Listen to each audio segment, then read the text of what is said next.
നിങ്ങൾക്ക് പലർക്കും ഒരു പാമ്പ് കടിയേറ്റാൽ ആദ്യം എന്ത് ചെയ്യണമെന്നതിനെ പറ്റി പലതരത്തിലുള്ള കൺഫ്യൂഷൻസ് നിലവിലുണ്ട്. നിങ്ങൾ പാമ്പിന്റെ കടിയേറ്റ ഭാഗത്തുള്ള മുറിവ് വലുതാക്കുകയോ രക്തം പ്രസ് ചെയ്ത് പുറത്തു കളയാനോ നിങ്ങൾ ശ്രമിക്കാതിരിക്കുക. രണ്ടാമതായി, നിങ്ങൾ കടിയേറ്റ ഭാഗം പൂർണ്ണമായി അനക്കാതിരിക്കുക.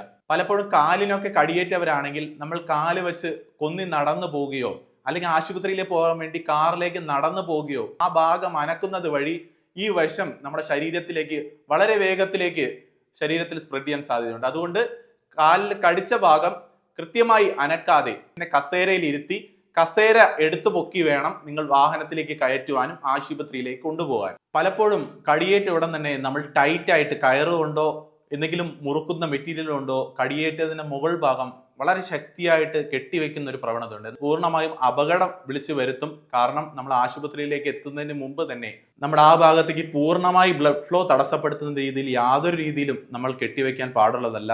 ക്രീപ്പ് ബാൻഡേജോ അല്ലെങ്കിൽ ബ്രോഡ് ക്ലോത്തോ മാത്രം വെച്ച് ഇമ്മൊബിലൈസ് ചെയ്യാൻ മാത്രം അത് ഉപയോഗിക്കുക. ഒരു തരത്തിലും പൂർണ്ണമായി ബ്ലഡ് ഫ്ലോ തടസ്സപ്പെടുന്ന രീതിയിൽ നമ്മളൊന്നും ചെയ്യാതിരിക്കുക. ഇനി നമ്മൾ പ്രധാനമായി ശ്രദ്ധിക്കേണ്ടത് രോഗിയെ ആശ്വസിപ്പിക്കുക എന്നുള്ളതാണ്. ടെൻഷൻ കാരണം പേഷ്യന്റ് വളരെയധികം പാനിക്കാവുന്ന സാഹചര്യമുണ്ട്. അത് പൂർണ്ണമായി ഒഴിവാക്കി പേഷ്യന്റിനെ കാം ആൻഡ് കൂളാക്കി നിർത്തിക്കൊണ്ട് ഉടൻ തന്നെ ആശുപത്രിയിൽ എത്തിക്കാനുള്ള കാര്യങ്ങളുമായി നമ്മൾ മുമ്പോട്ട് പോവുക. അല്ലാതെ സ്വയം ചികിത്സ നടക്കുകയോ അല്ലെങ്കിൽ നമ്മൾ ഔഷധങ്ങൾ തയ്യാറാക്കി അത് കുടിപ്പിക്കുകയോ ചെയ്യാതെ ഈ കാര്യങ്ങൾ ശ്രദ്ധിച്ചുകൊണ്ട് നമ്മൾ ഉടൻ തന്നെ ആശുപത്രിയിൽ എത്തിക്കുക.